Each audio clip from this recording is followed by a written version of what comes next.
In a modest office in Bern, Switzerland, where bureaucratic papers shuffled between desks and clocks ticked away the orderly hours of 1905, a young patent clerk bent over his notebooks during lunch breaks. The office smelled of ink and tobacco. Outside, the medieval city continued its ancient rhythms, unaware that within those walls the universe itself was being reimagined. Albert Einstein was 26 years old, unknown to the scientific establishment, working 6 days a week evaluating patent applications for electromagnetic devices. But in the margins of his professional life, in stolen hours and quiet evenings, he was constructing theories that would dismantle 3 centuries of certainty about space, time, matter, and light. The mystery begins not with grand laboratories or prestigious appointments, but with solitude and thought experiments. Einstein possessed no laboratory equipment, conducted no physical experiments that year, worked in isolation from the academic community that would later celebrate him. He had only his mind, a mind that could imagine riding alongside a beam of light, could visualize what happened to time itself when objects approached light speed, could conceive of gravity not as a force but as the curvature of spacetime itself. The questions he asked seemed simple, almost childlike. What would I see if I could catch up to a light wave? How does time pass for a moving clock compared to a stationary one? If gravity and acceleration are indistinguishable, what does that reveal about the fabric of reality? These were not questions that required expensive apparatus. Required instead a profound willingness to abandon assumptions that seemed self-evident, to question what Newton himself had established as absolute, that time flows uniformly everywhere, that space provides a fixed stage for cosmic events, that simultaneity has universal meaning. Einstein's genius was not in accumulating data, but in recognizing that certain experimental results contradicted the theoretical framework everyone accepted. The contradiction was subtle. The speed of light measured the same regardless of the observer's motion, defying common sense that suggested speeds should add or subtract depending on relative motion. Most physicists dismissed the puzzle or tried to preserve old theories through increasingly complicated adjustments. Einstein did something different. He accepted the experimental result as fundamental truth and asked, what must be true about space and time if light speed is constant for all observers?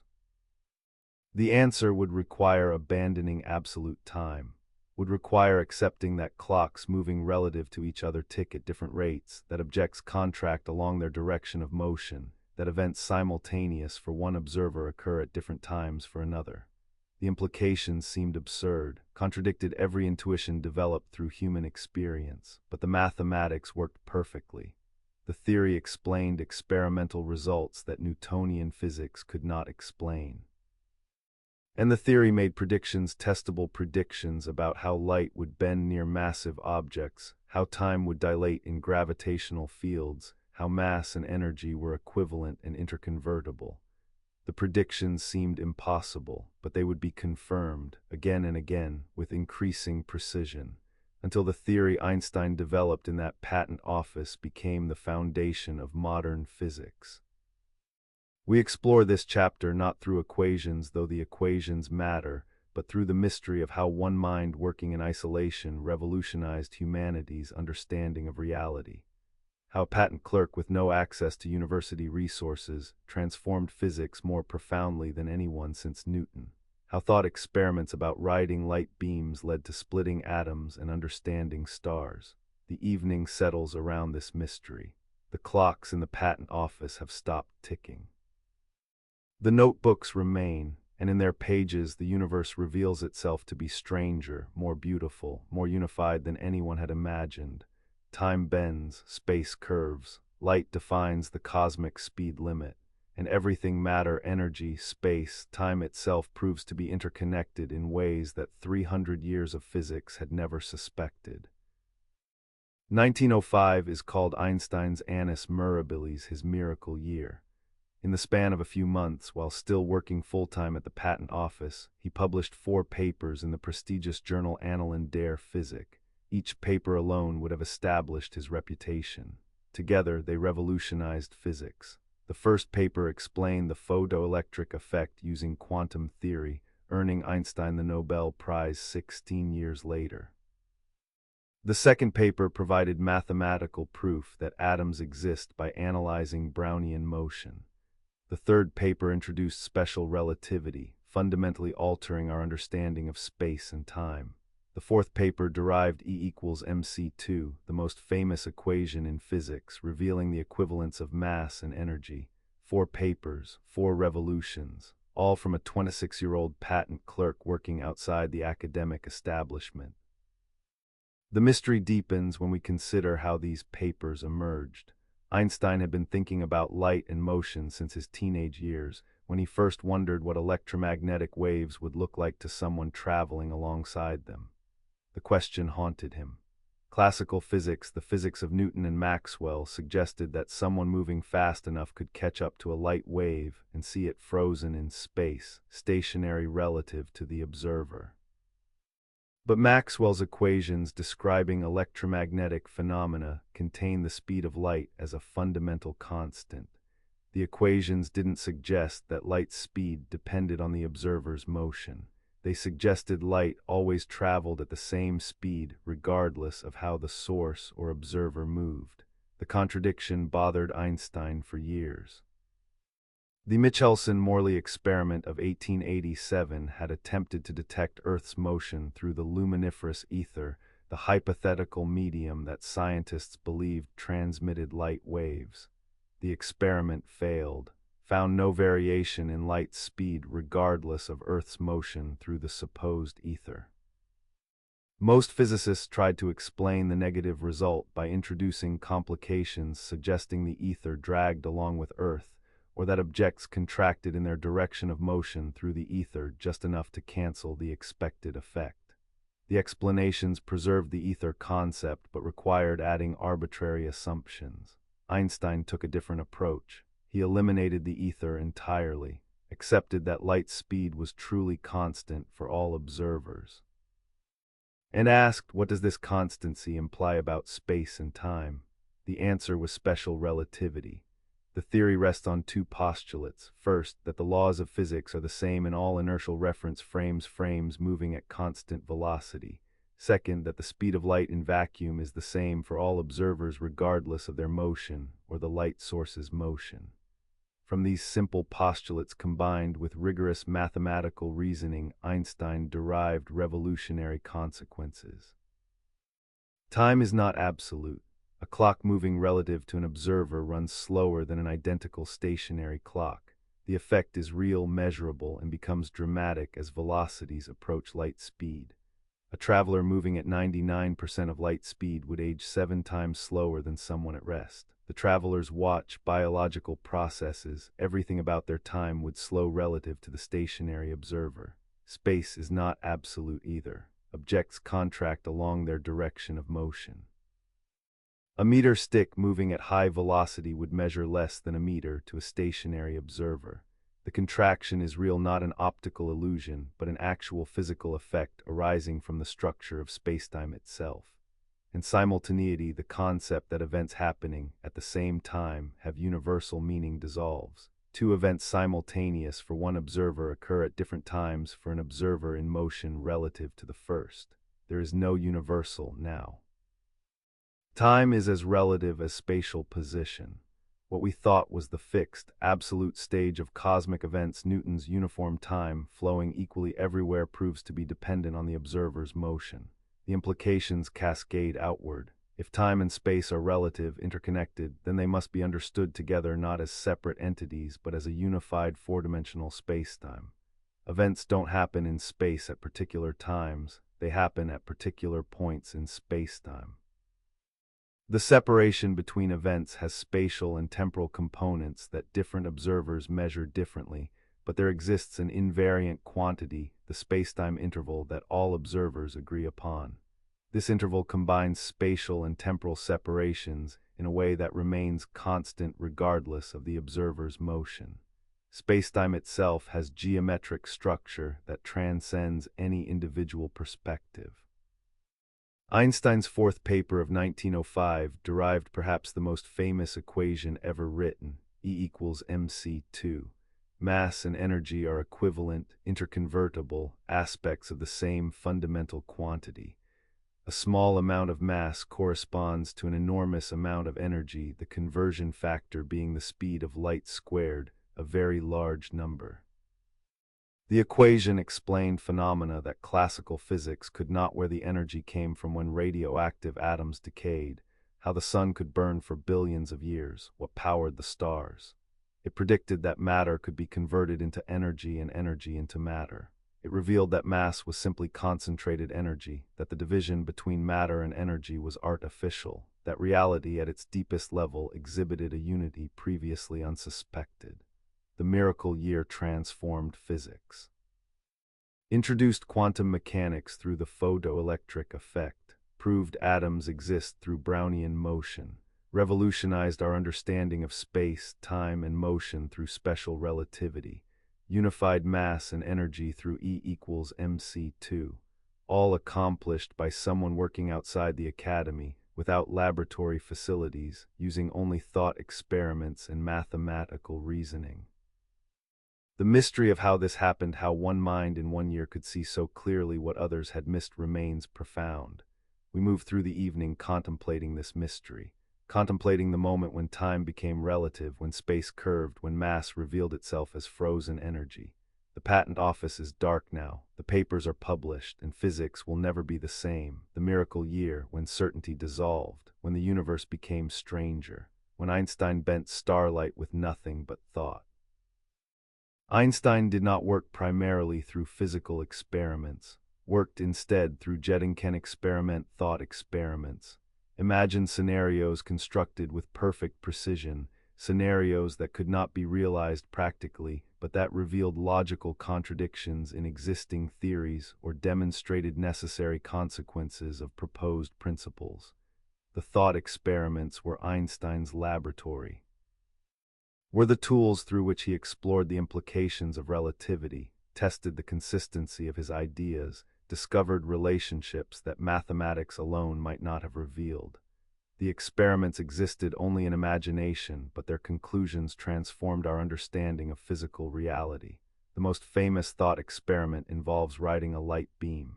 Young Einstein imagined traveling alongside electromagnetic radiation, moving at light speed. What would he observe?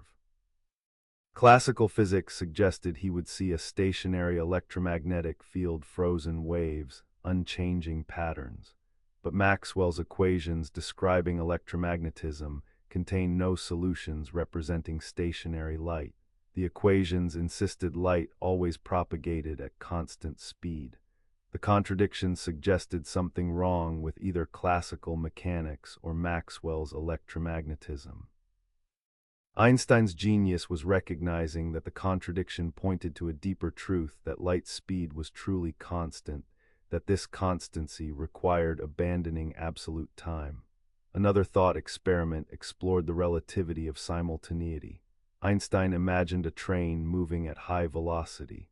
Lightning strikes the front and back of the train simultaneously as measured by an observer standing beside the tracks. But an observer on the train, positioned at the train's midpoint, sees the flash from the front before the flash from the rear, because the train is moving toward the front flash and away from the rear flash. Light from both strikes travels at the same speed. That's the fundamental postulate, but covers different distances to reach the moving observer.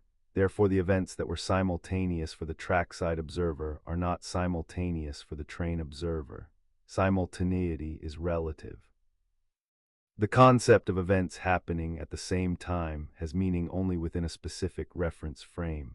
There exists no universal present moment. The twin paradox explores time dilation. One twin boards a spacecraft and travels to a distant star at high velocity, then returns. The other twin remains on Earth. Special relativity predicts that less time passes for the traveling twin. The twin ages more slowly because moving clocks run slower. When the twins reunite, the traveler is younger than the stay-at-home twin.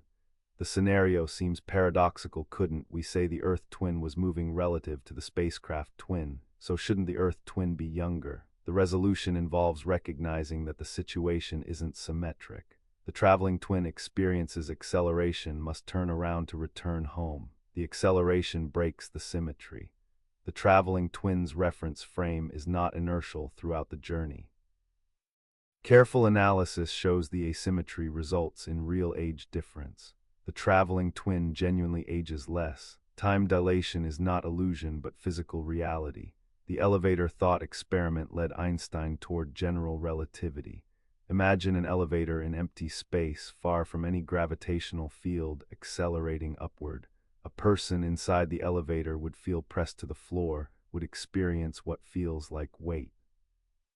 Now imagine an identical elevator at rest on Earth's surface, experiencing normal gravity. Einstein realized that the person inside cannot tell the difference between these scenarios. Acceleration and gravity produce identical effects. This equivalence, called the equivalence principle, suggested a profound connection between gravity and acceleration. If they're indistinguishable, perhaps they're aspects of the same phenomenon.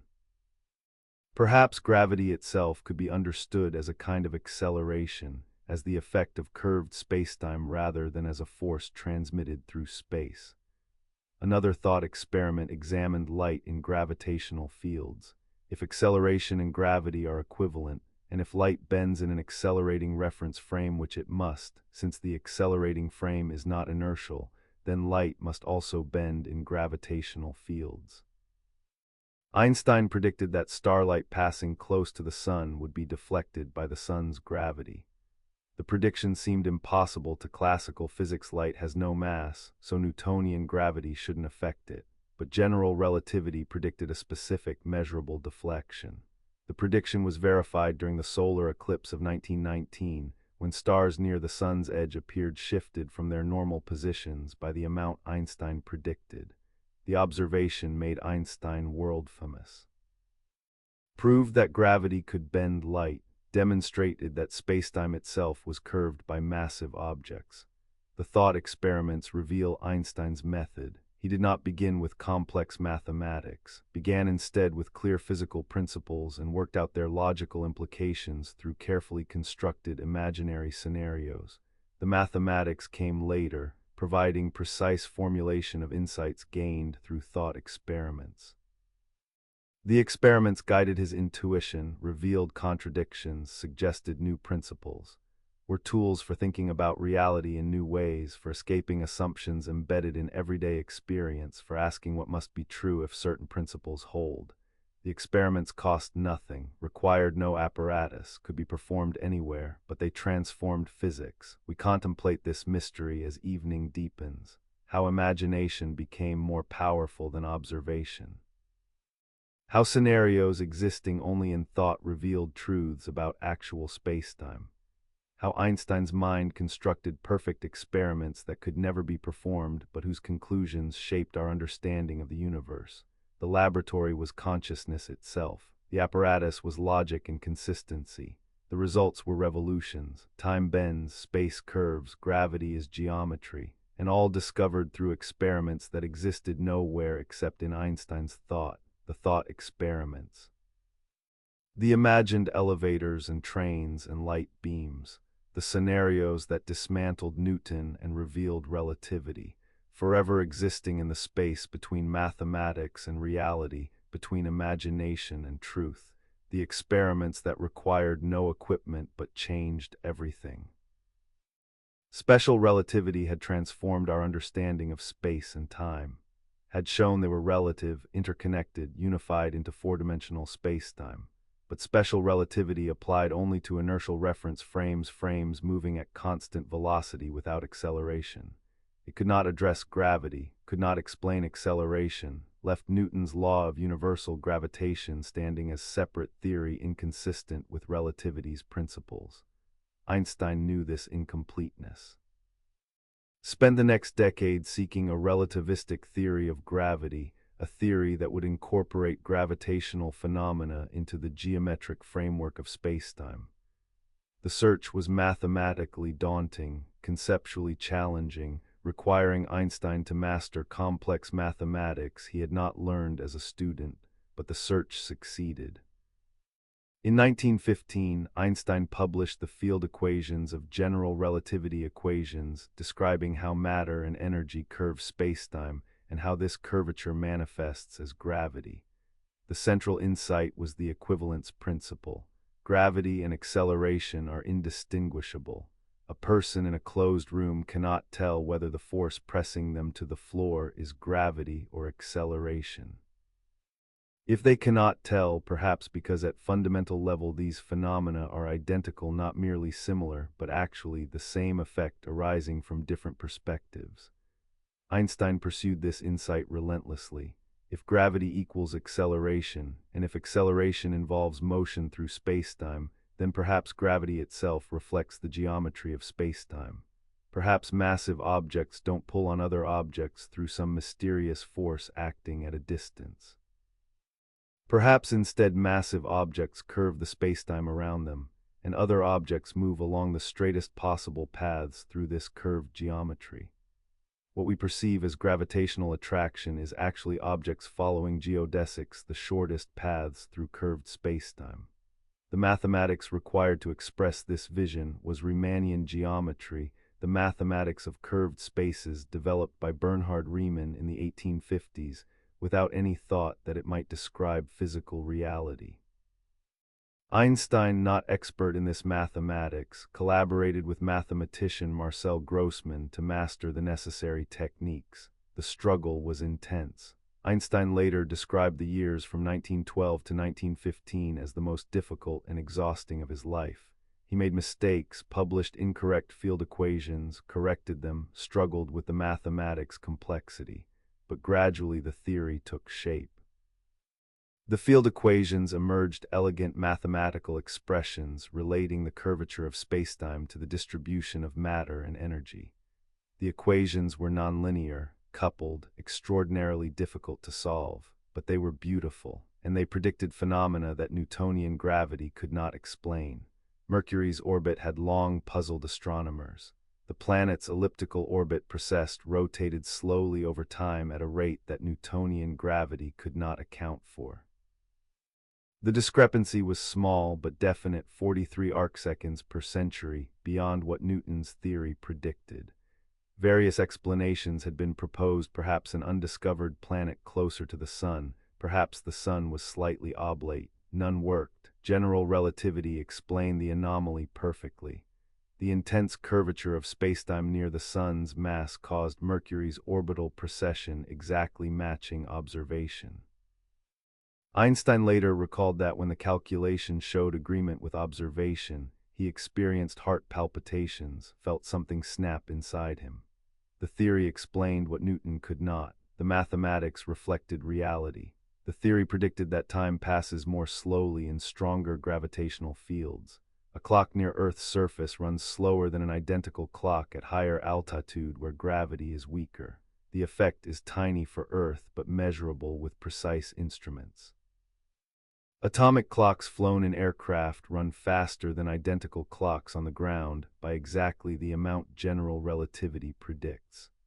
GPS satellites orbiting Earth experience weaker gravity than receivers on the surface, and therefore run faster if the system didn't correct for relativistic time dilation. GPS coordinates would drift kilometers off target within days. Time dilation is real, measurable, practical. Changes our understanding of time from absolute background to dynamic quantity affected by gravity. The theory predicted gravitational waves, ripples in spacetime itself propagating at light speed, carrying energy away from accelerating massive objects. Einstein was skeptical about whether these waves were real or mathematical artifacts. But in 2015, exactly 1 century after general relativity's publication, the LIGO detector measured gravitational waves from 2 black holes spiraling together and merging. The detection confirmed a prediction that had seemed impossibly subtle, that spacetime itself could oscillate, that gravitational disturbances could ripple through the universe like waves through water. The measurement opened new window on the cosmos, allowed observations of phenomena invisible to electromagnetic radiation, validated Einstein's field equations in their most dramatic predictions. Black holes emerge naturally from general relativity's equations. When massive stars collapse, when matter compresses beyond certain density, spacetime curves so severely that nothing, not even light, can escape. The mathematics predicted these objects before any were observed. Seemed so extreme that even Einstein doubted they existed in nature. But observations accumulated jets from galactic centers, X-rays from binary systems, gravitational lensing, direct imaging in 2019 of the black hole at M87 center. Black holes are real, are physical manifestations of spacetime curvature so intense that geometry itself prevents escape. Are objects whose existence validates general relativity in the most extreme conditions. The geometry of gravity transformed our cosmic perspective, revealed that what Newton described as force gravity pulling objects together is actually the curvature of spacetime geometry. Massive objects bend spacetime. Other objects follow geodesic paths through the curved geometry. What appears as orbital motion is actually objects moving freely through curved spacetime. The moon orbits Earth not because Earth pulls it, but because Earth curves the spacetime through which the moon moves, and the straightest possible path through this curved geometry is an ellipse. Planets don't orbit the sun because the sun exerts force on them. They orbit because the sun curves spacetime and they follow geodesic paths through the curvature. Gravity is geometry. Space tells matter how to move. Matter tells space how to curve. We contemplate this mystery as night deepens. How gravity, the most familiar of forces, revealed itself to be not force at all, but the curvature of the fabric of reality itself. How Einstein's decade-long struggle produced equations that transformed our understanding of cosmos. How mathematics developed for pure abstraction described the universe's largest-scale structure. The geometry of gravity, the curvature of spacetime, the field equations that replaced Newton's law. All emerging from one man's refusal to accept that acceleration and gravity were different phenomena. The search for unity, the mathematical beauty, the geometric vision, forever changing how we understand the force that holds planets in orbit and makes apples fall. The geometry, the curvature, the gravity that bends time and space, forever. May 29, 1919, total solar eclipse. The moon's shadow swept across the Atlantic, touching islands off the coast of West Africa. Two expeditions, one to the island of Principe, one to Sobral, Brazil, waited with telescopes and photographic equipment. The teams had traveled thousands of miles to observe this particular eclipse for a specific purpose, to test Einstein's prediction that the sun's gravity would bend starlight passing near it. General relativity predicted a deflection of 1.75 arcseconds for light grazing the sun's edge, twice the value that Newtonian gravity would predict if light could be considered to have mass. The observation was only possible during total eclipse, when the moon blocked the sun's overwhelming brightness and stars near the sun's edge became visible. If the stars appeared shifted from their normal positions by the amount Einstein predicted, general relativity would be confirmed. If not, the theory would be disproven. The mystery deepens when we consider the context. World War I had recently ended. Einstein was German. The expeditions were British, organized by Arthur Eddington, a Quaker pacifist and brilliant astrophysicist who believed that scientific collaboration could help heal the divisions the war had created. Eddington had studied Einstein's papers on general relativity, understood their revolutionary implications, recognized that testing the light deflection prediction could be done during the 1919 eclipse. The opportunity was rare. Total eclipses are infrequent, their paths narrow, and finding one with bright stars near the sun's edge at the moment of totality required precise calculation and fortunate circumstances. The 1919 eclipse was ideal. Eddington organized the expeditions, secured funding, prepared equipment, and traveled despite the tremendous logistical challenges of post-war conditions.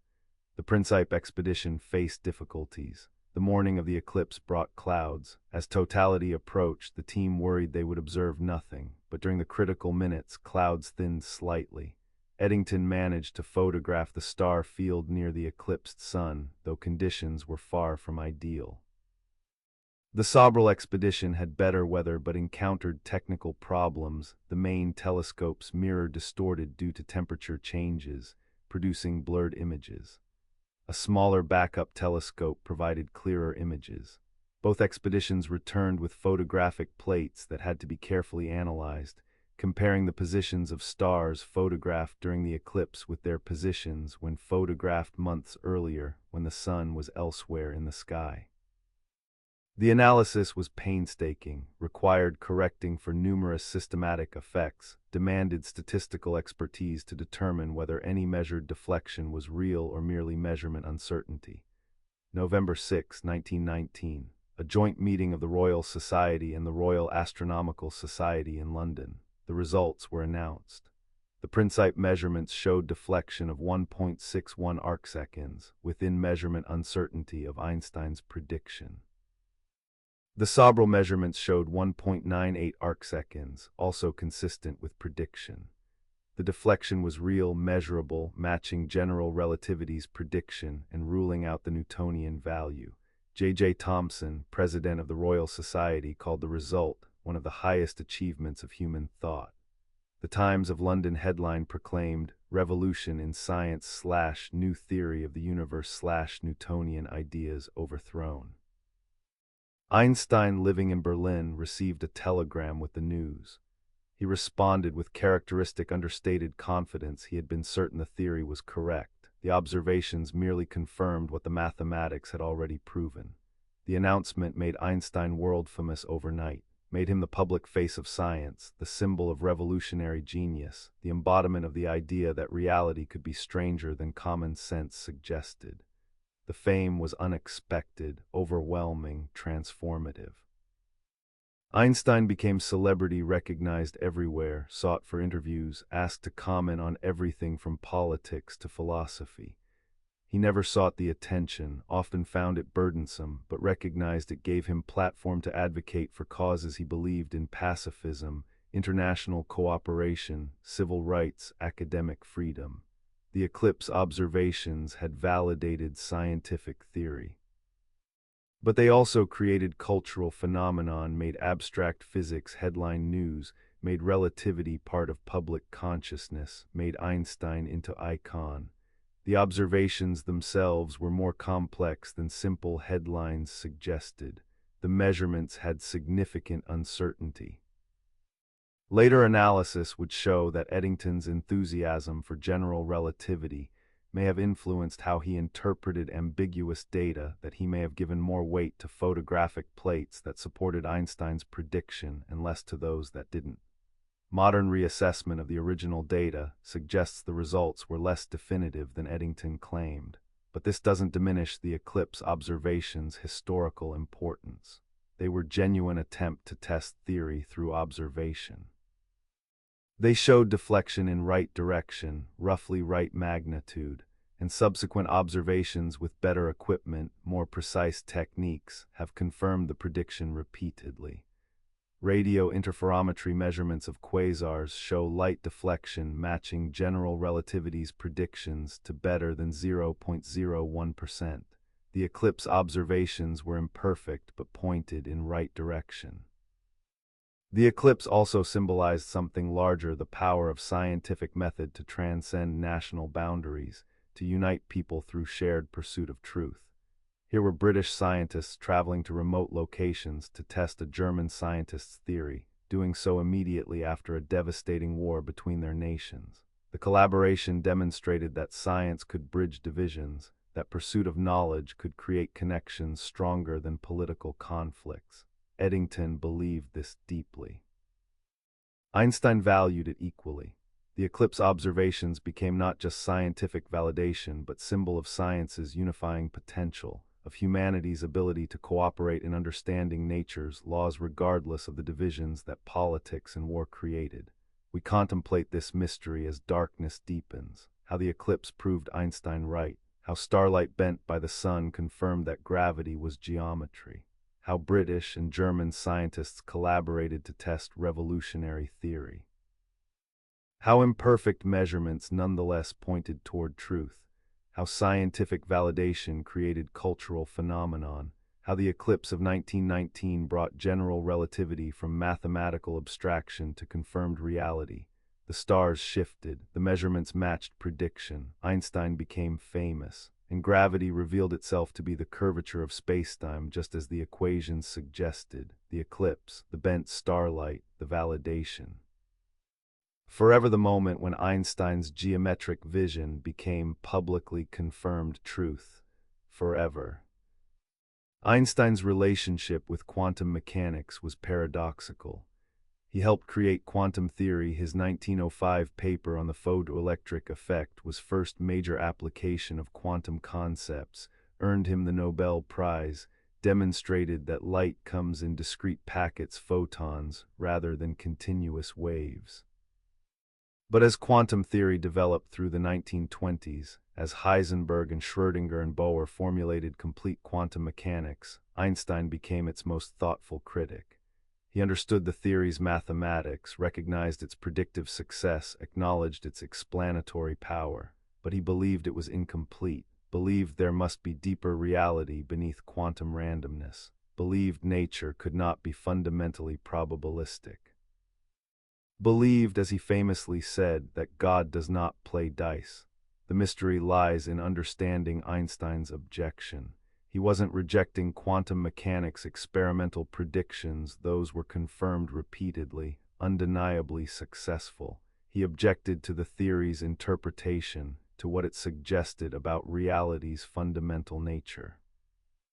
Quantum mechanics describes particles not as having definite positions and velocities, but as existing in superpositions of multiple states simultaneously until measured. The act of measurement collapses the superposition, selecting one outcome randomly from the range of possibilities. The theory provides probabilities for different measurement results but cannot predict which specific result will occur. Einstein found this unsatisfying.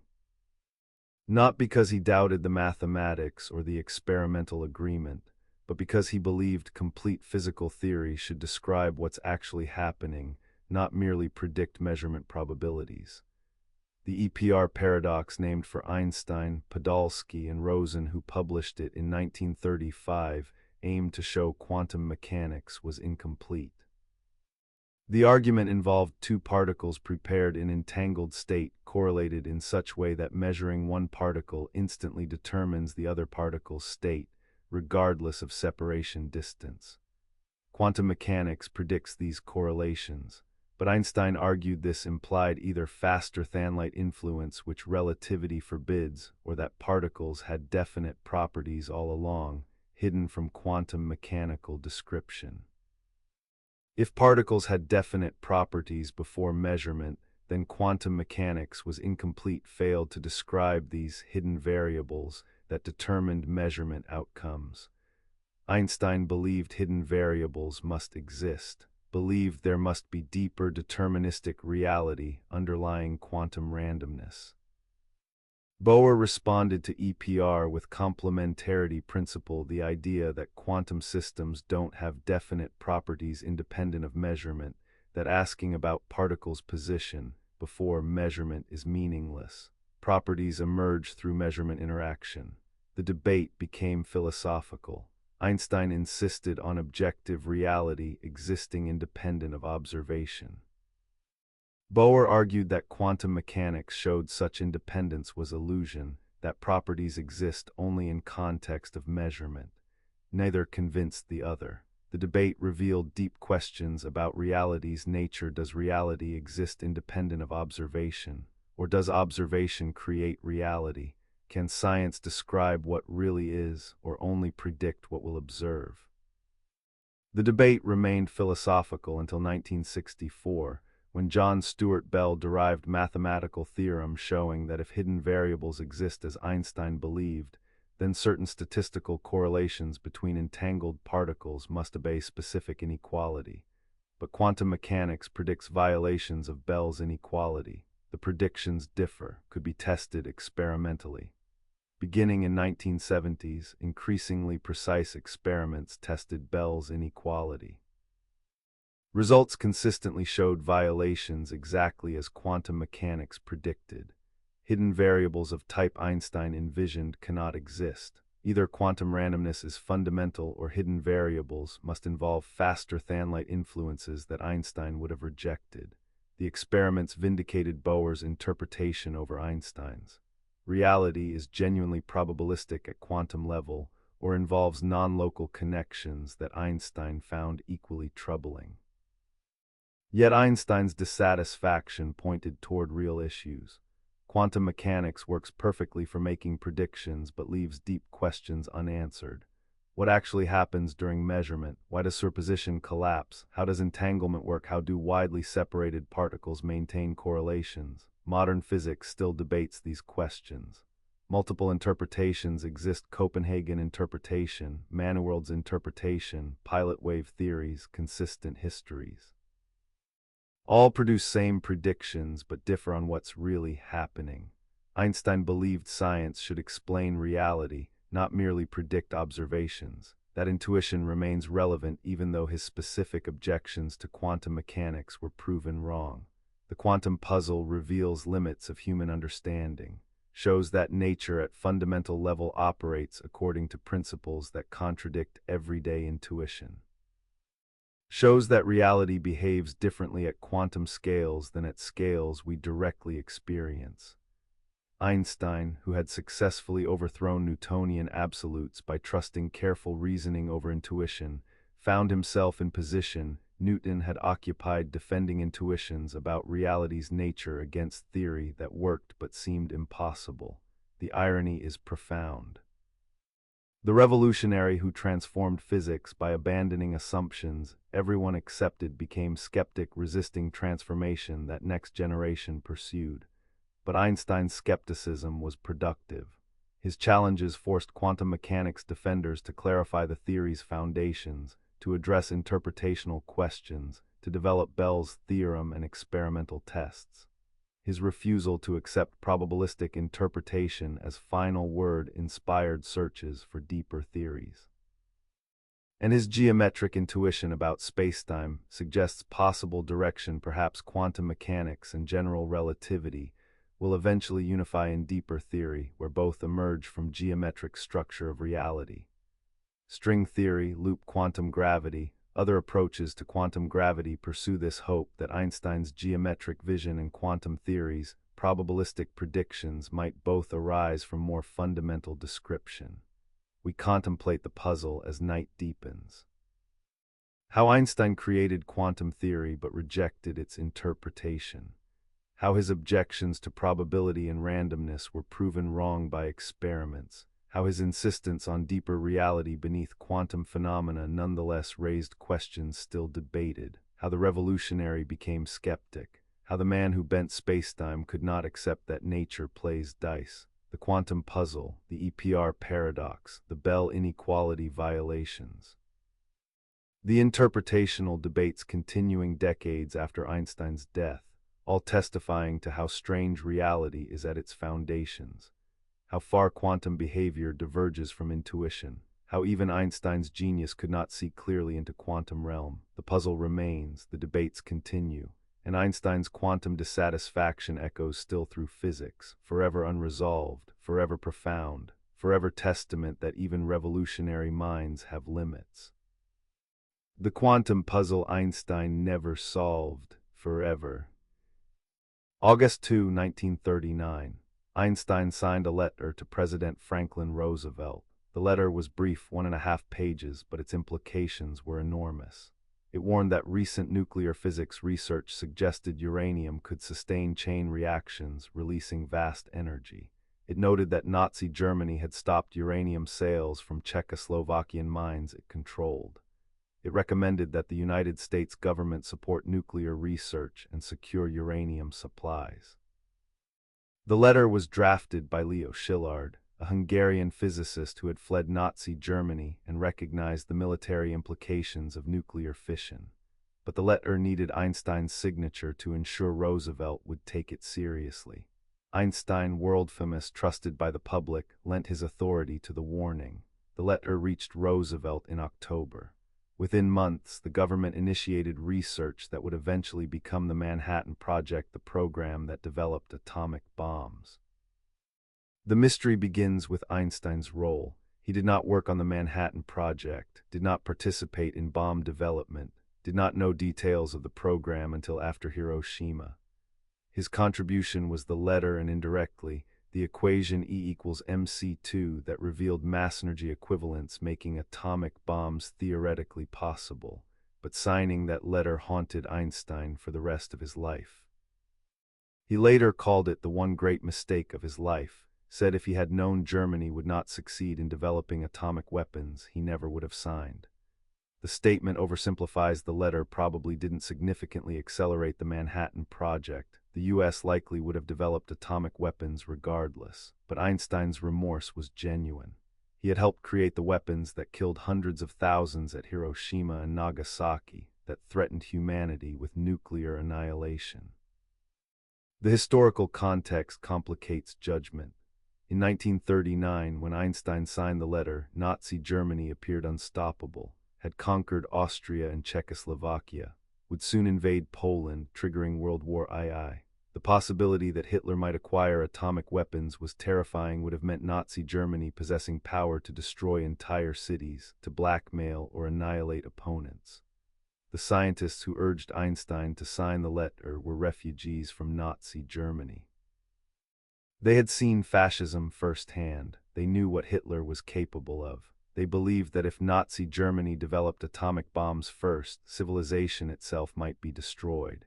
The letter was an attempt to prevent this, to ensure the United States developed atomic weapons before Germany did, preventing Hitler from gaining nuclear monopoly. But Germany never came close to developing atomic bombs. German nuclear program made little progress.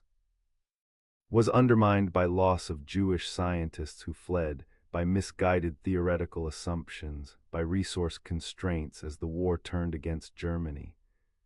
The Manhattan Project succeeded not because Germany was about to succeed, but because of industrial scale, theoretical brilliance, engineering prowess, and resources that the United States mobilized. The bombs were developed and used not against Nazi Germany, but against Japan, used when the war was essentially won, when invasion was the alternative being considered, when political and military calculations favored demonstrating the weapon's power. The context in which Einstein signed the letter preventing Nazi nuclear weapons was not the context in which atomic bombs were actually used. Einstein became outspoken advocate for nuclear weapons control after the war. Argued for international authority to prevent nuclear proliferation, advocated for world government as only way to prevent nuclear war, supported scientists who opposed developing hydrogen bombs, used his fame to warn about nuclear dangers. The advocacy continued until his death in 1955, but the weapons existed. The knowledge could not be forgotten. The equation E equals mc2 had revealed that tiny masses correspond to enormous energies, and that revelation, combined with understanding nuclear physics, made atomic weapons possible. Einstein's theoretical work had unlocked the knowledge. His signature on the letter had alerted the government. The connection was indirect but real. The moral complexity resists simple judgment. Was signing the letter a mistake? In context of 1939, when Nazi Germany seemed likely to develop atomic weapons if no one prevented them, warning the US government appears justified. But the actual use of atomic bombs against Japanese cities, the Cold War arms race, the continuing nuclear threat, all these make the letter's legacy tragic. Einstein understood this. His post-war advocacy for nuclear control was an attempt to prevent the weapons from being used again, to put the nuclear genie back in the bottle. The attempt largely failed. Nuclear weapons proliferated.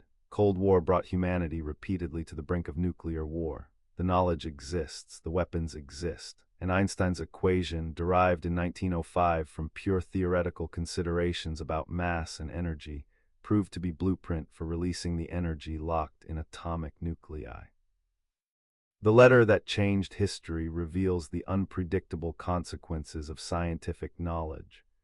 Einstein pursued understanding for its own sake, wanted to comprehend how nature works, not to develop weapons or practical technologies. But understanding has consequences. Revealing mass energy equivalents made atomic weapons conceivable. Understanding nuclear fission made them possible. And once possibility existed, political and military pressures ensured possibility would be pursued.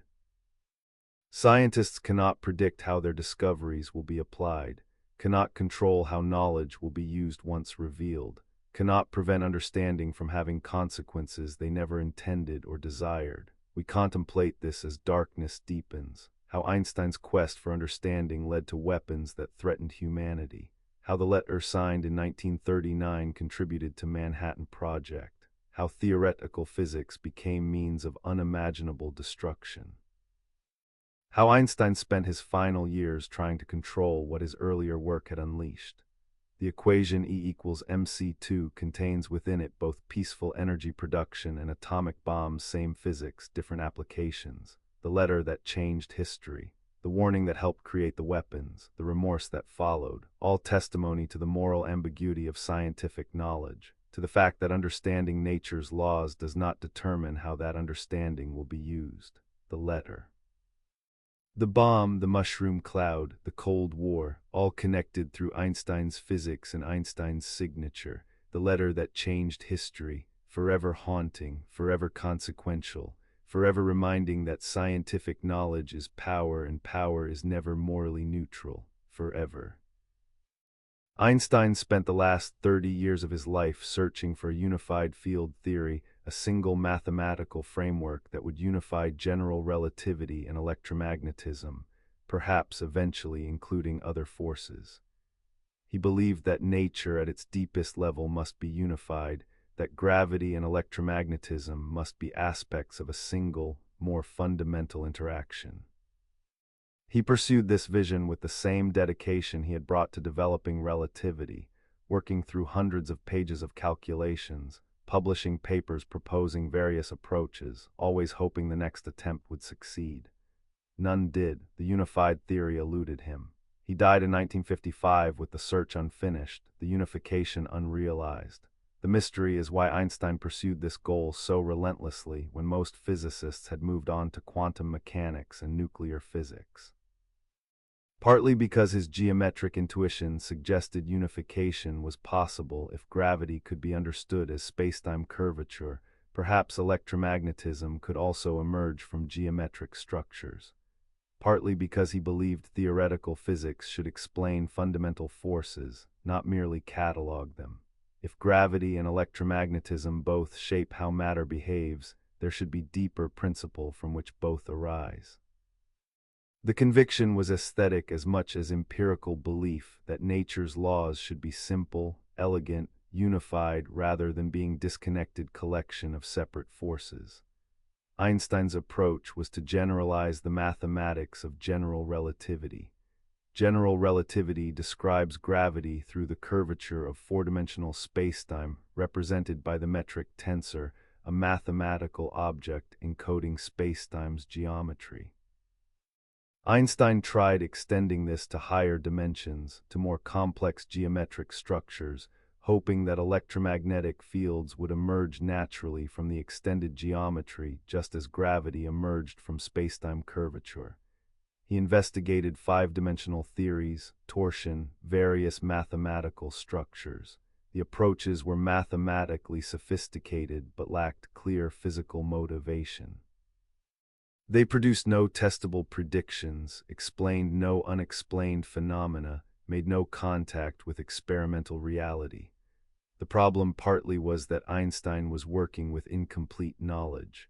He knew about gravity and electromagnetism, but not about the strong and weak nuclear forces that hold atomic nuclei together and cause radioactive decay. These forces were being discovered and characterized as Einstein worked on unification, but he largely ignored them, focused on unifying gravity and electromagnetism, treated nuclear forces as separate issues. This meant his unified theory, even if successful, would have been incomplete, would not have unified all fundamental forces. Modern approaches to unification, grand unified theories, string theory, include all four fundamental forces. Einstein's program was too limited because he didn't know what needed to be unified. The deeper problem was that Einstein tried to unify classical field theories. General relativity and Maxwell's electromagnetism are both classical described fields evolving deterministically according to differential equations, don't incorporate quantum mechanics.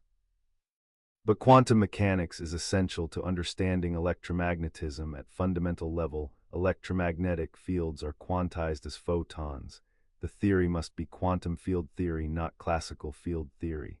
Einstein's refusal to accept quantum mechanics' probabilistic interpretation meant he tried to build unified theory without quantum mechanics. This approach was doomed.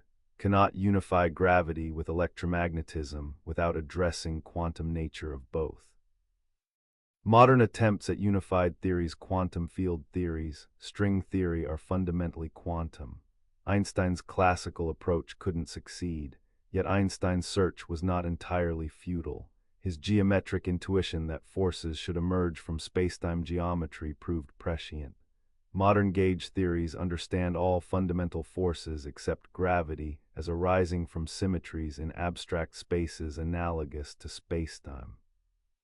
String theory, the most ambitious current approach to unification, describes all particles and forces as arising from vibrations of tiny strings in 10-dimensional spacetime.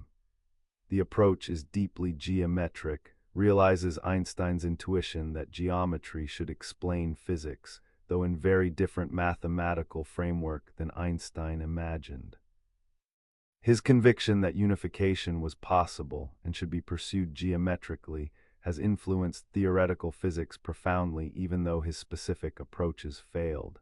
The failed search also reveals limits of pure thought.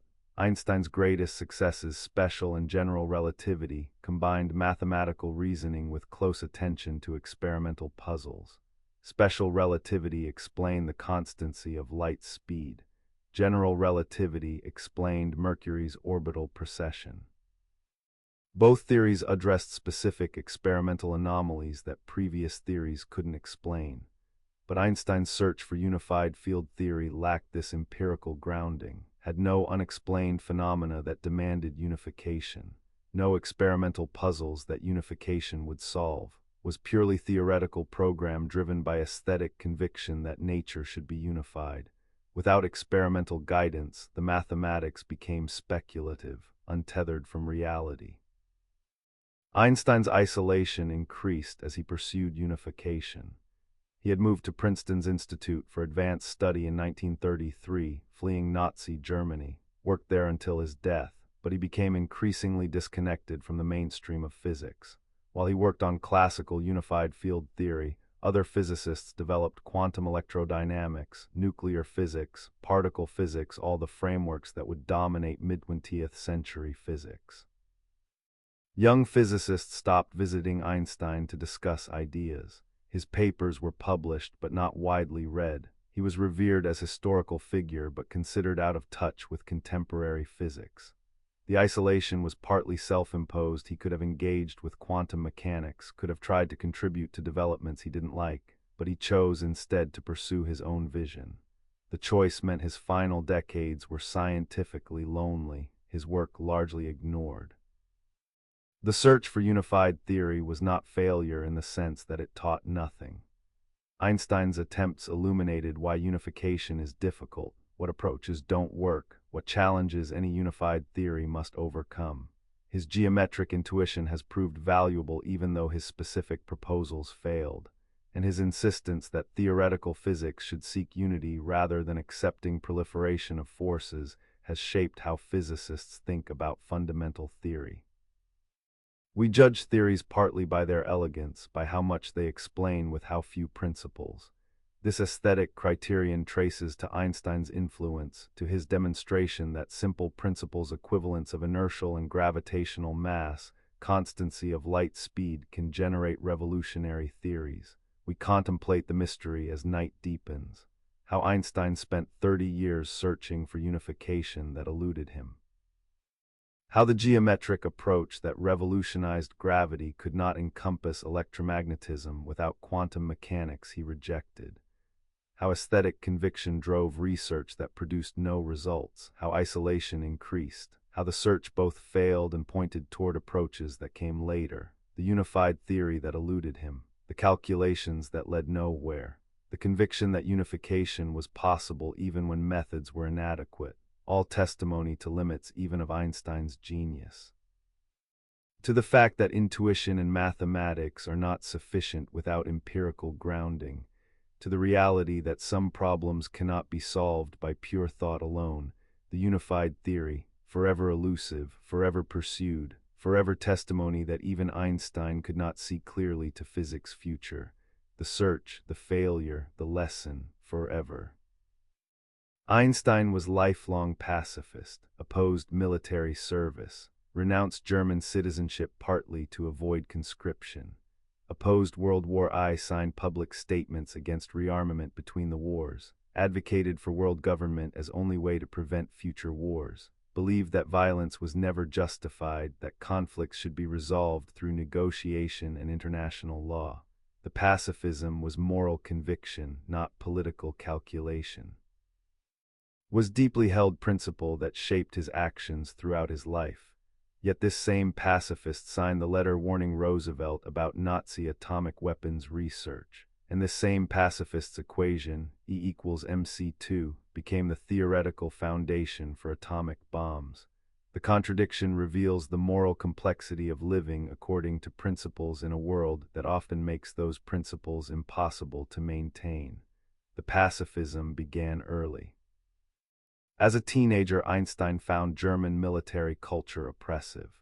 The authoritarianism, the emphasis on obedience, the militarism that pervaded German society all repelled him. He deliberately failed gymnasium to avoid military conscription, renounced his German citizenship at age 17. The choice was unusual, required determination, reflected genuine conviction that military service was morally wrong. The conviction strengthened as he matured.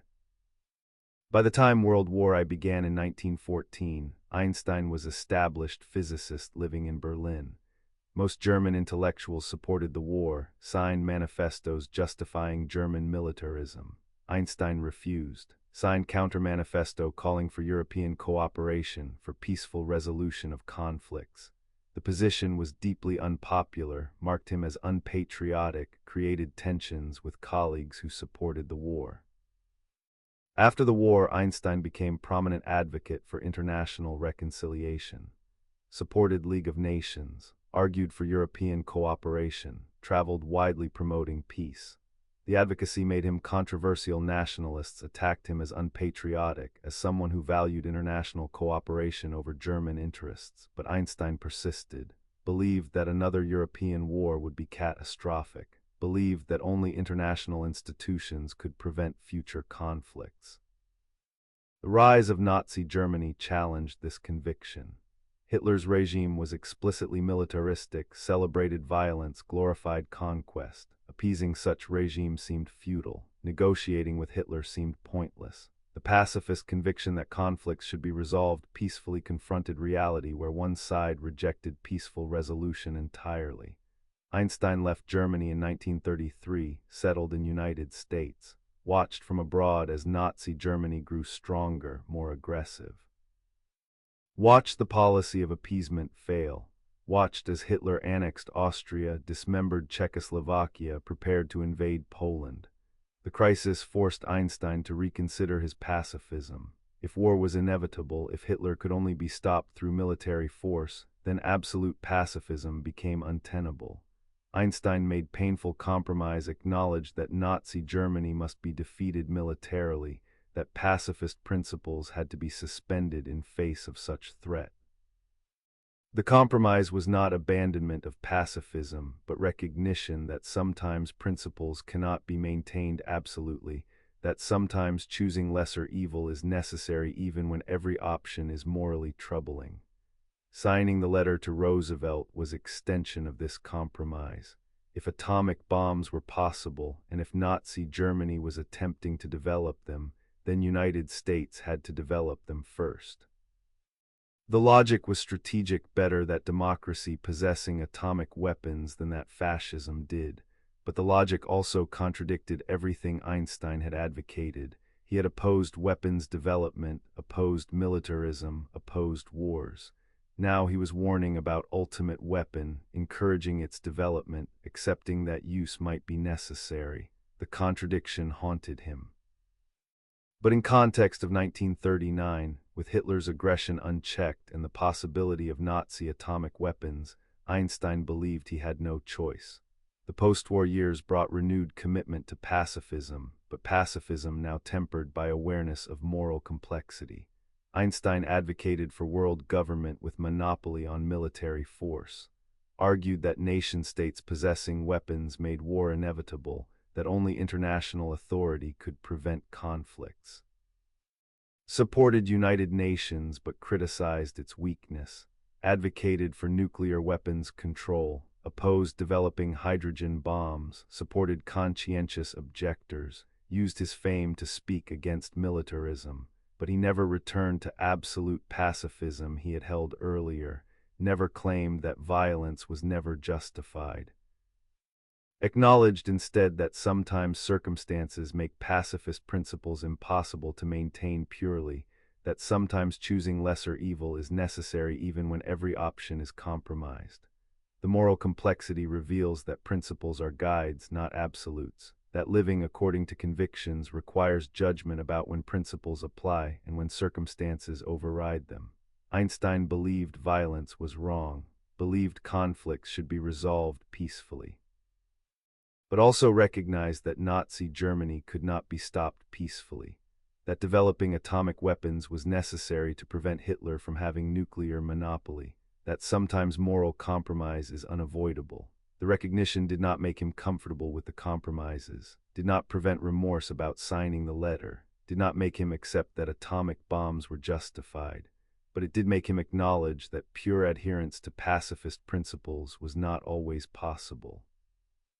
The legacy is troubling, the pacifist who enabled the bomb, the advocate for peace whose equation explained how to release nuclear energy, the opponent of violence who signed letter that contributed to Manhattan Project. The contradictions cannot be resolved, can only be acknowledged. Einstein's life demonstrates that even those with deepest convictions must sometimes act against those convictions when circumstances demand it, that moral purity is often impossible, that choosing between evils is sometimes necessary, that regret and remorse are appropriate responses to having made morally compromised choices even when those choices seemed necessary at the time. We contemplate this as night deepens, the pacifist who enabled the bomb, the conviction and the compromise, the principles and the painful acknowledgement that principles sometimes must bend, the remorse that followed, the advocacy for nuclear control that continued until death. All testimony to moral complexity of living according to convictions in a world that often makes those convictions impossible to maintain. The pacifist, the bomb, the contradiction, forever unresolved, forever testimony to how difficult it is to live morally in an immoral world, forever. Einstein's genius was not in calculation or experimental skill, was in the ability to imagine reality differently, to question assumptions that everyone else accepted without thinking, to recognize that certain experimental results contradicted theoretical frameworks and that the frameworks, not the experiments, must be wrong, to pursue questions that seemed absurd. What would happen if you rode alongside a light beam? How would time pass for a moving clock? Could gravity be the curvature of space itself? The questions were thought experiments, scenarios constructed in imagination, but their answers revolutionized physics. The mind that reimagined reality did so not through better mathematics or more precise measurements, but through deeper questioning, clearer thinking, willingness to abandon ideas that seemed self-evident. The ability emerged early. As a child, Einstein was curious about everything. Parents remembered him taking apart mechanical toys to understand how they worked. Teachers remembered him questioning their explanations, asking why, when given answers that didn't fully explain. The questioning sometimes made him unpopular. Teachers found his challenges disrespectful. Classmates found him strange. But the questioning was not rebellion, was genuine desire to understand, was refusal to accept explanations that left questions unanswered. was insistence that understanding required not memorizing facts but grasping underlying principles. The pattern continued through university and beyond. Einstein struggled with formal education, did not attend lectures reliably, did not perform well on exams that required memorizing details, but read widely, thought deeply, pursued questions that interested him regardless of whether they were part of the curriculum. The approach frustrated professors who saw brilliant students wasting opportunities, but Einstein learned more through independent study than through formal instruction. Learned by questioning, by working through problems himself, by reading original papers rather than textbooks. The self-directed learning developed habits of mind that would prove essential: skepticism toward authority, insistence on understanding foundations, willingness to question premises that others accepted. The patent office years were intellectually formative. The work was not challenging. Evaluating patent applications required technical knowledge but not creativity. The job provided stability, income, time to think. Einstein could fulfill his professional duties in few hours, leaving afternoons and evenings for his own work. The isolation from academic culture proved beneficial. He was not socialized into accepting current paradigms, was not pressured to work on fashionable problems, could pursue whatever questions interested him without worrying about professional advancement. The freedom allowed him to develop ideas that seemed absurd to mainstream physics, to work through thought experiments that no one else was considering, to arrive at conclusions that contradicted accepted wisdom. The thought experiments were Einstein's distinctive method. Rather than deriving mathematical results from first principles, he would construct imaginary scenarios that tested theories' logical consistency. Would imagine perfect experiments that could not be performed practically but that revealed whether theories made sense. Would follow implications rigorously, seeing where logic led: the elevator in empty space, the train struck by lightning, the moving clocks, the gravitational lensing. Each thought experiment isolated essential features of physical situations, stripped away complications, revealed underlying principles. The experiments cost nothing, required no equipment, could be performed anywhere. But they transformed understanding. The ability to visualize abstract concepts geometrically was crucial. Einstein thought in pictures, in spatial relationships, in geometric intuitions. Would imagine how magnetic fields looked, how spacetime curved, how light bent. The visual thinking allowed him to grasp relationships that pure mathematics might obscure. Would suggest mathematical approaches that reflected geometric insights. The combination of visual intuition and mathematical rigor was powerful. The geometry suggested relationships. The mathematics made them precise. Together they revealed truths that neither alone could access. But Einstein's genius also had limits. He could not accept quantum mechanics' probabilistic interpretation despite understanding its mathematics, could not contribute effectively to particle physics or quantum field theory, could not develop successful unified field theory. The limits were not intellectual failures. He understood the relevant mathematics, could follow the arguments. The limits were imaginative. His geometric intuition worked brilliantly for relativity, but did not extend to quantum phenomena. His insistence on determinism prevented him from accepting quantum mechanics implications. His aesthetic preference for classical field theories prevented him from exploring quantum approaches to unification. The same imagination that revolutionized physics in some domains proved limiting in others. The legacy is paradoxical.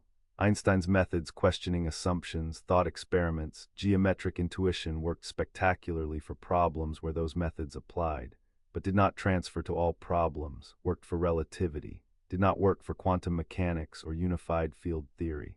The lesson is that even revolutionary minds have domains where their approaches succeed and domains where they fail. That no single method works for all problems. That genius lies partly in recognizing which problems one's methods can address and which require different approaches. Einstein's greatest contributions came when he applied his distinctive methods to problems where they worked. His failures came when he tried applying the same methods to problems requiring different approaches. We contemplate the mind that reimagined reality as night deepens, the thought experiments, the geometric intuition. The willingness to question, the ability to see what others missed, all combined to revolutionize physics, but also the limits, the domains where the same genius could not see clearly, the problems that resisted his methods, the recognition that even Einstein's imagination had boundaries, the mind that reimagined reality, forever teaching that genius is not universal ability but distinctive approach that works brilliantly for some problems while failing for others. That revolutionary thinking requires both deep insight and recognition of one's limits. The mind, the thought experiments, the revolutions and the failures, forever testimony to both the power and limits of human imagination, forever. Einstein left Germany in December 1932, never to return. Left because Nazi Party was rising to power, because antisemitism was becoming violent, because he recognized what was coming even if many others did not. Left reluctantly, he had lived in Berlin since 1914, had friends there, was established member of Prussian Academy of Sciences, but left decisively once the danger became clear. The departure was exile forced by political circumstances. Was loss of homeland, loss of community, loss of the world he had known, but the departure also brought new beginning in Princeton, at Institute for Advanced Study, where Einstein would spend the final 22 years of his life. The Institute for Advanced Study was founded in 1930 as a place where brilliant scholars could pursue research without teaching obligations or institutional constraints. Einstein joined as first faculty member in 1933, brought from Germany partly to give the new institution prestige, partly to rescue him from Nazi threat. The arrangement worked for both parties. Einstein gained sanctuary, financial security, freedom to pursue whatever research interested him. The institute gained world's most famous scientist, validation of its mission to support pure research. The relationship would continue until Einstein's death in 1955. Princeton was alien to Einstein in many ways, was small American town, culturally different from European cities he had known, was conservative, somewhat provincial, far from Berlin's cosmopolitan culture, but was also peaceful, safe place where he could work without political interference. Einstein adapted, learned English, though never lost his German accent. Walked daily to the institute, became familiar figure in Princeton, the elderly professor with wild hair, walking in all weather, lost in thought. The image became iconic, the quintessential absent-minded genius. But underneath the stereotype was man grappling with exile, with loss, with the horror of what was happening in Europe as Nazi Germany expanded and World War II began. The refugee experience shaped Einstein's political commitments. He had fled persecution, had lost his homeland. Watched from afar as Nazi Germany implemented policies of racial hatred he had opposed. The experience made him passionate advocate for refugees, for civil rights, for international cooperation. He spoke publicly against racism, against McCarthyism during the Red Scare, against nuclear weapons, used his fame to amplify these causes.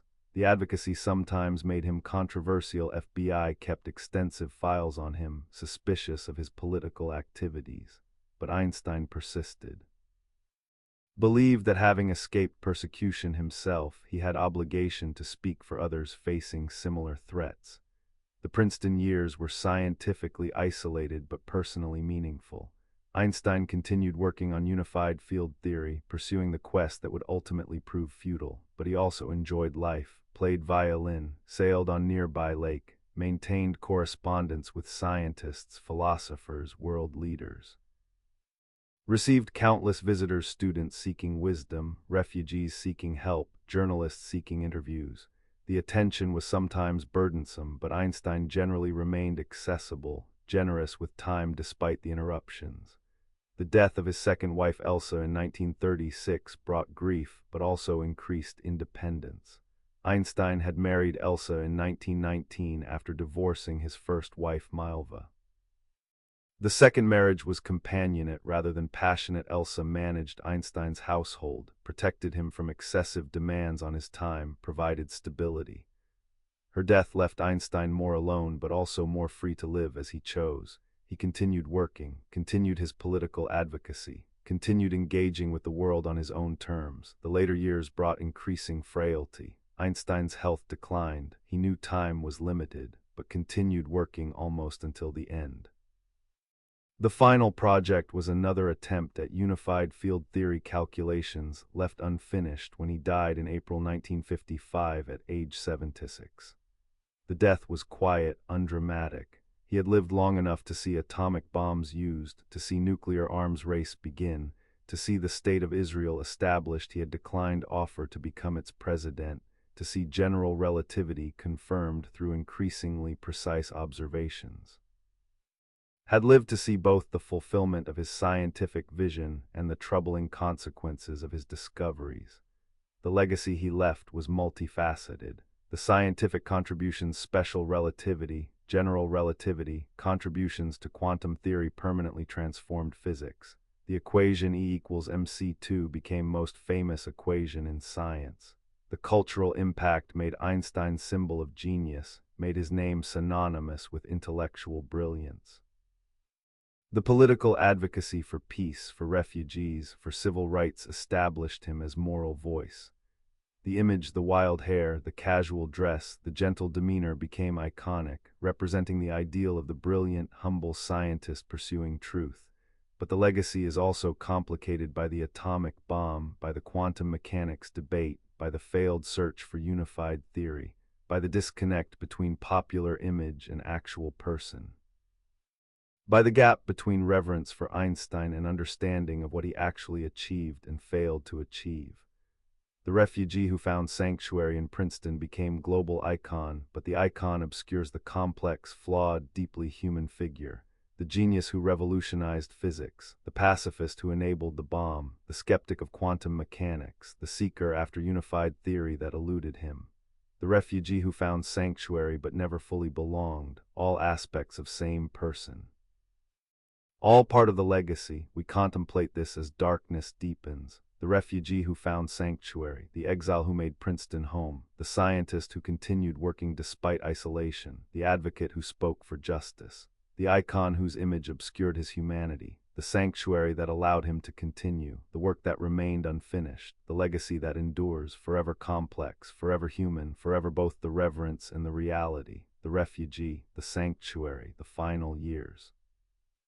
Forever testimony that even genius exists within human context of loss and exile and mortality. Forever. Einstein died on April 18, 1955. His body was cremated. His ashes were scattered in undisclosed location. No grave marks his resting place. He wanted no monument, no shrine, no place where admirers could gather. The absence of physical memorial is fitting. Einstein's legacy exists not in stone, but in ideas and theories that transformed how we understand reality, in equations that describe the universe, in the recognition that space and time are not what common sense suggests. The legacy bends time still.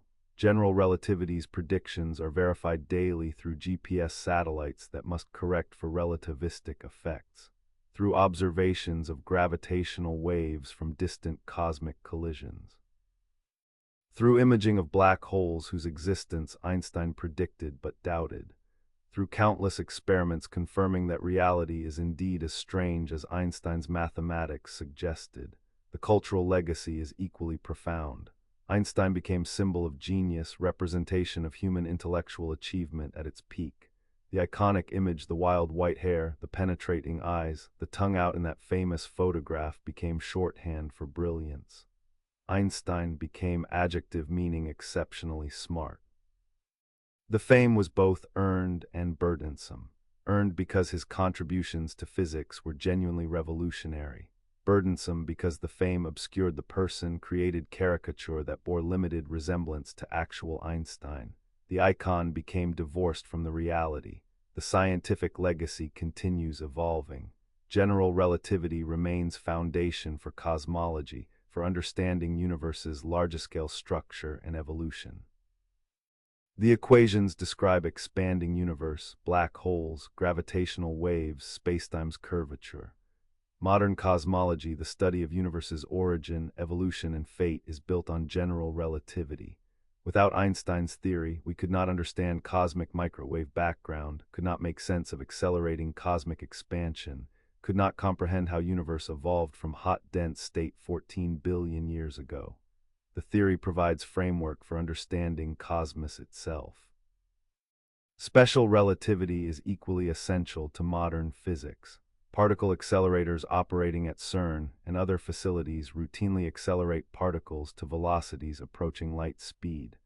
The particles behave exactly as special relativity predicts. Their masses increase, their lifetimes dilate, their collisions convert mass to energy according to E equals mc2. The theory is not abstraction but practical tool used daily by physicists. Without special relativity, particle physics would be incomprehensible. Quantum field theory could not be formulated correctly. Fundamental forces could not be unified. But Einstein's legacy also includes unfinished business. The incompatibility between general relativity and quantum mechanics remains unresolved. The theories describe different regimes: general relativity for large-scale phenomena, gravity, cosmology; quantum mechanics for small-scale phenomena, atoms, particles. Where the regimes overlap in black holes' interiors, at universes' beginning, neither theory alone suffices. Need quantum theory of gravity that combines both. String theory, loop quantum gravity, other approaches pursue this unification. The quest continues what Einstein began when he sought unified field theory, still attempting to describe all forces and particles within single mathematical framework, still pursuing Einstein's vision that nature must be fundamentally unified. The moral and political legacy is more ambiguous. Einstein's advocacy for peace, for nuclear weapons control, for civil rights, for refugees, all these contributed to public discourse, influenced policy discussions, gave voice to important causes. But the advocacy did not prevent nuclear proliferation, did not stop Cold War arms race, did not create the world government he believed necessary. The gap between Einstein's vision and political reality remained large. The advocacy mattered but did not transform politics the way his physics transformed science. The equation E equals mc2 has become perhaps most famous equation in science, appears on t-shirts and coffee mugs, is invoked to represent science itself, but popular recognition rarely includes understanding. Most people who recognize the equation could not explain what it means, why it's important, what implications follow from it.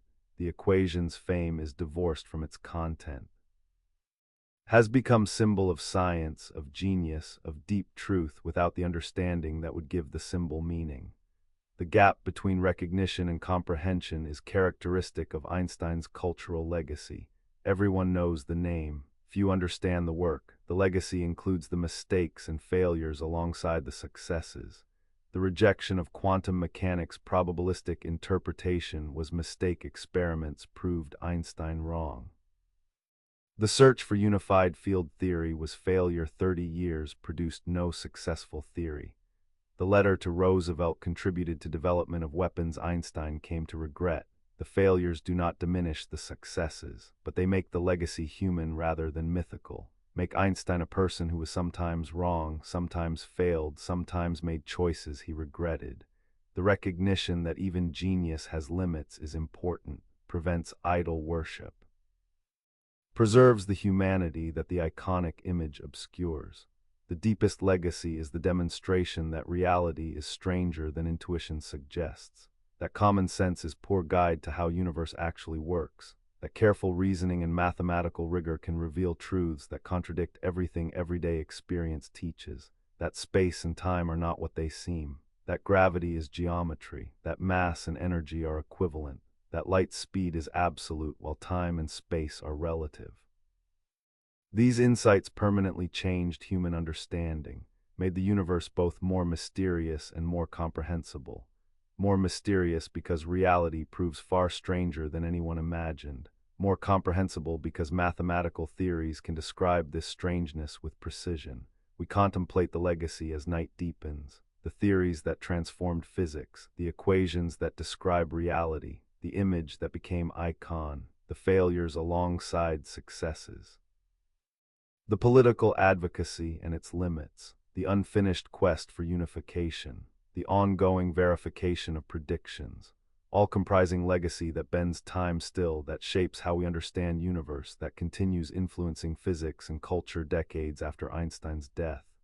The legacy living not in monuments but in ideas, not in graves but in the curvature of space-time, in the equivalence of mass and energy, in the recognition that reality is profoundly different from appearances.